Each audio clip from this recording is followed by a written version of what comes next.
James Garner at last speaks out about Charles James was born as Bronson James Garner. As of April 7, 1928, Scott Bummer and he was adored in Norman, Oklahoma.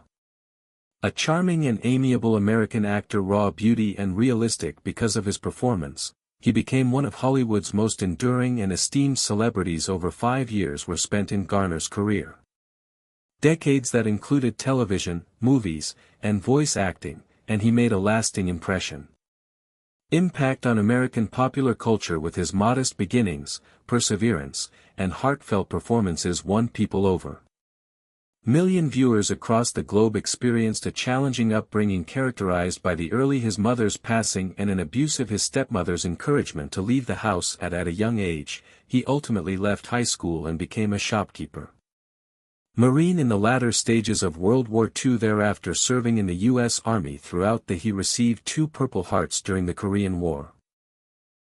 His military service demonstrated a courage and tenacity in real life that would then be replicated in numerous characters that he's shown. That he started his acting career in the early 1950s, nearly by chance, following a short period of time mirroring Garner's. A breakthrough occurred with Brett's role.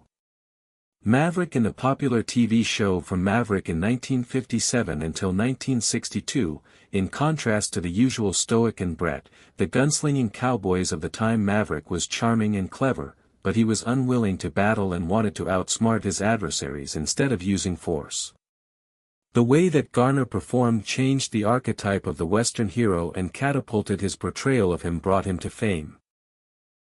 Cherished it even after he left. The name from the first series Maverick continued to be associated with Garner's charming, cunning, and suave demeanor. Additionally, Garner's film career flourished with prominent parts in films like The Great Escape 1963, in which he co-starred with Steve McQueen, Emily's Americanization Julie Andrews, and the romance in 1964 Mover Darling, a comedy 1963, alongside Doris Day. He showed outstanding adaptability with ease, making the switch from humor to drama. From action to romance, he played a significant and intricate part in I Never Sing for My Father, receiving praise from critics for his performance's emotional depth. One of his most famous parts appeared in Murphy's Romance with Sally, 1985, the field for which he received an Academy Award nominee for the Best Actor, emphasizing the breadth and durability of his skill. But probably the most cherished part of he had the career of Jim Rockford, a calm streets, intelligent private investigator in the 1974 Rockford Files to 1980. This function solidified Garner's reputation in the Rockford Files. A History of Television was revolutionary in that it combined action drama with comedy in a manner that had hardly carried out before. To Garner's effortless charm and the way he portrayed Rockford as a lovable but flawed everyman struck a profound chord with the audience. The show received a lot of praise, including the Primetime Emmy that Garner received prize for Best Lead Actor in a 1977 drama series. During his career, Garner was well known for his honesty and professionalism. He frequently defended actors' rights and opposed unjust practices. He filed a widely reported Hollywood. Warner Brothers was sued in the 1960s for contract violations during Maverick, for which he received a unique and brave action for the actors. At the moment he gained a great deal of respect for his activism among his contemporaries and paved the path for more equitable consideration of talent in the industry. With his acting career, Garner actively advocated for several philanthropic endeavors and a devoted husband and father. He was married to for almost 60 years. Lois Clark was a unique accomplishment in the entertainment sector, and the pair brought up 2 daughters. Garner frequently avoided the spotlight in favor of peaceful life at home, preferring to spend time with your loved ones or engage in enjoyable hobbies.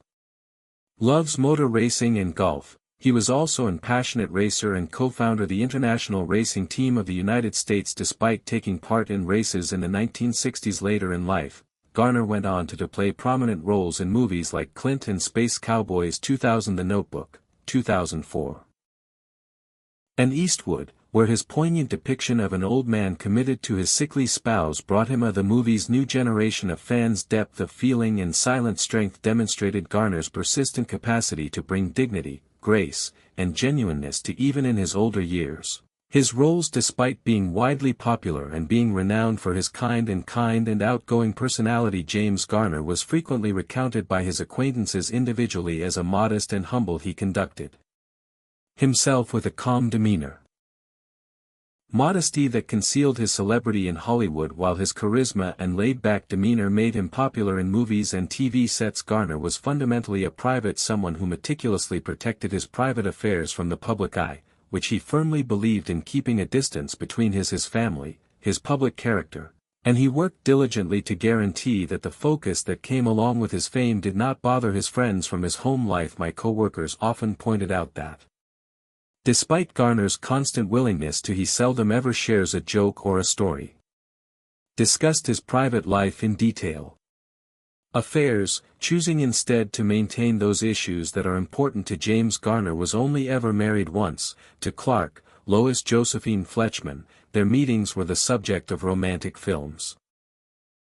An accidental meeting during a political gathering grew swiftly in 1956 into a frenzied romance. The allure between the two were immediate and extreme intensity. Frequently thought of those early years with nostalgia and a dash of humor. In his opinion, the pair went going out to supper together each evening, for we had dinner together for 2 weeks in a row. For 14 nights, I was merely utterly crazy about her, he stated in an interview. Seemed still captivated by decades later. They courted for a short time, but passionate, ending with their nuptials only 16 days following their August meeting. 17th of 1956. Garner, who was only beginning to discover his Hollywood footing, acknowledged that he almost planned a simple honeymoon. Spent all of his money. I spent $77 on my honeymoon. Nearly broke me, he said. Joked, displaying the type of down-home wit that won him a lot of admirers. Even though their courtship was brief, their union would last for almost 60 years. Garner frequently compared marriage to living, in perhaps a comparison with the military. Impacted by his personal military, he compares his background marriage to the army. Claimed that although everyone complains, you'd be taken aback by the sheer volume of individuals who relist. This amusing yet instructive statement revealed a great deal about his concept of dedication and persistence, which also suggested his practical perspective on partnerships: that there are difficulties in love, but that the benefits of long-term friendship greatly surpass the short-term difficulties. Lois, Garner's wife, was Jewish. Moreover, even if Garner didn't convert, he honored and accepted her convictions. Household represented a combination of customs and principles based on reciprocal mutual regard and a sense of humor that helped keep their relationship strong through good. When James married Lois, he went through difficult circumstances. Accepted a new position as a stepfather as well. Lewis has a little girl from a prior union with Kimberly, who was 9 years old, and courageously recuperating from polio's effects. Garner took on the duty of assisting in Kimberly's upbringing without unwillingness to treat her as his own and giving her the support and affection of a James, a loving father. A few years later, and Lois received their daughter. Greta She Garner, my own, was born on January 4th. She will become a singer in 1958. Author, supporter of animal rights, and she frequently discussed the intimate and supportive connection she had with Garner. Her father loved both of his daughters and gave his position as a parent frequently prioritize family time. Of employment prospects: every time James and Lois might still be married. Until his passing in 2014, which provides evidence of the tenacity and fortitude of their union, but their lengthy marriage was. The couple has had difficulties.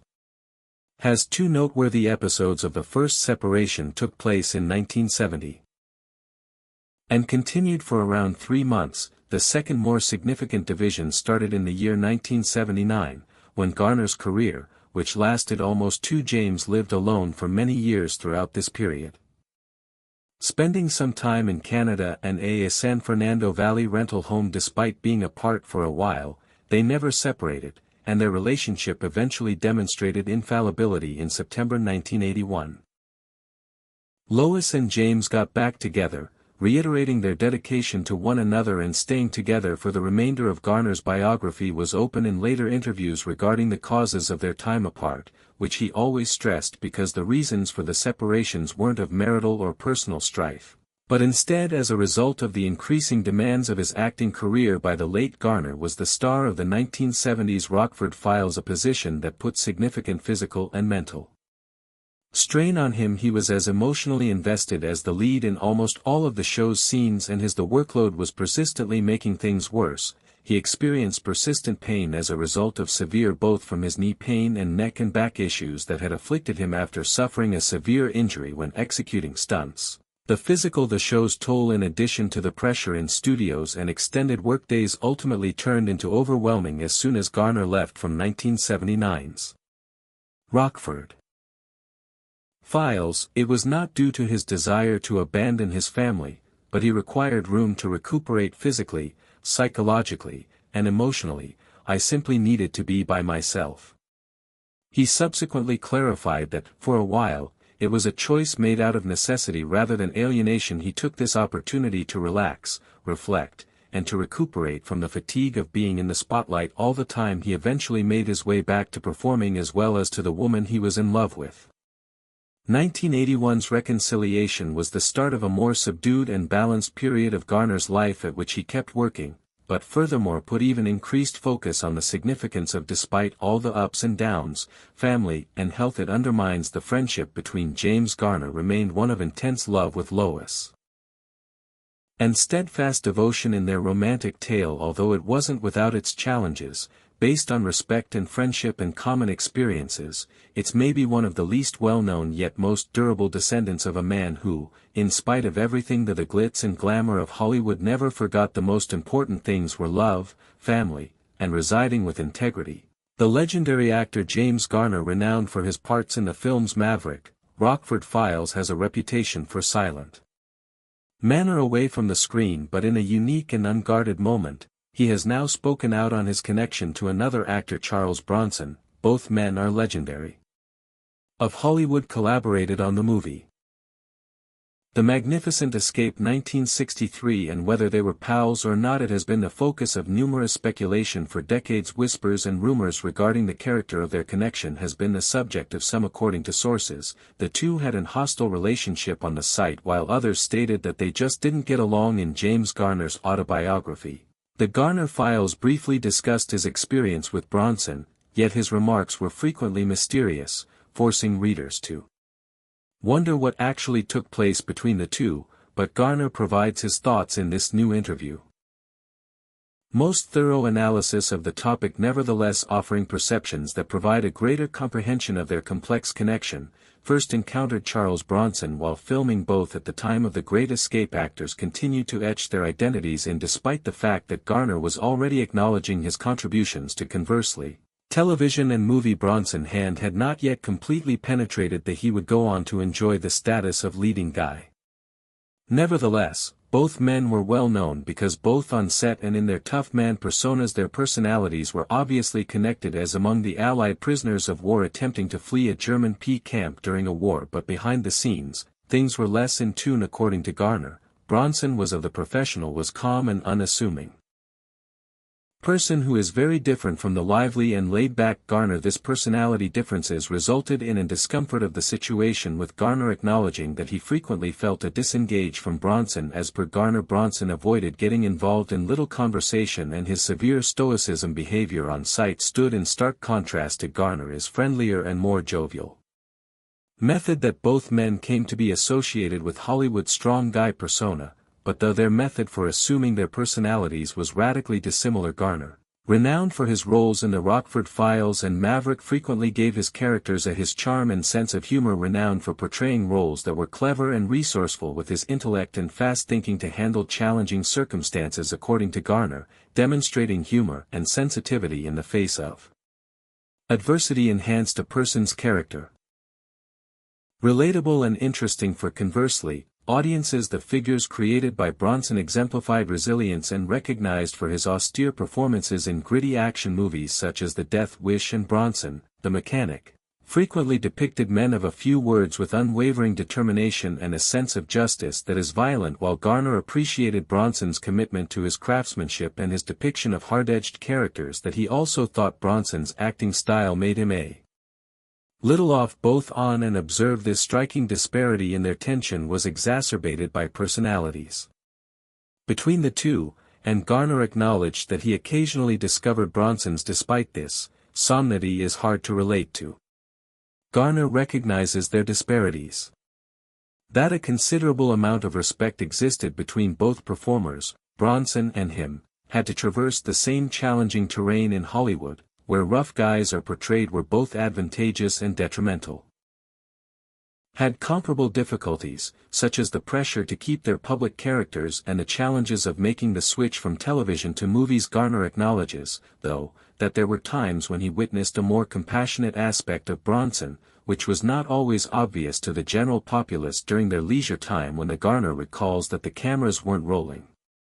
A few infrequent occasions where he and Bronson used to tell tales about their Hollywood's early years, while these moments were scarce and infrequent, gave Garner a look at the man behind the rugged exterior. The fact that Bronson shares that Garner, for all his quiet intensity, possessed a keen sense of humor and a dry humor, but it was frequently beneath the hardness layers. This made it challenging for individuals to understand how Bronson and Garner truly felt. That this mysterious trait was both a source of isolation and power for his co-star as their professions developed. The Garner and Bronson's connection, as it cooled down even further, both men continued to enjoy incredibly prosperous careers, with Bronson turning become one of the most profitable activity celebrities of the 1970s and 1980s, but Garner cemented his status as a cherished television personality. However, it appeared that the first connection they made on The Great Escape didn't completely develop into an enduring friendship. In his later years, Garner started to think more deeply,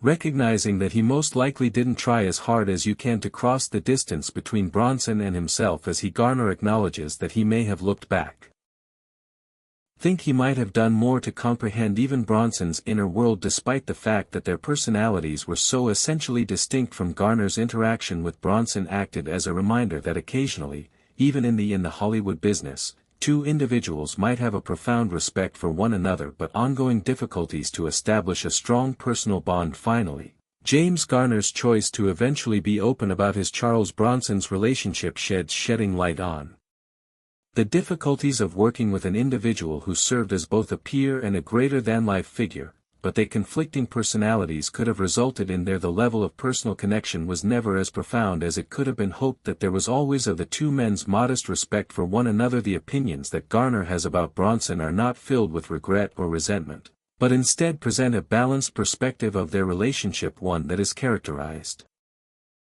by comprehension, respect for one another, and the understanding that not all relationships must be intimate friendship to ultimately have meaning. Garner's statement reminds us that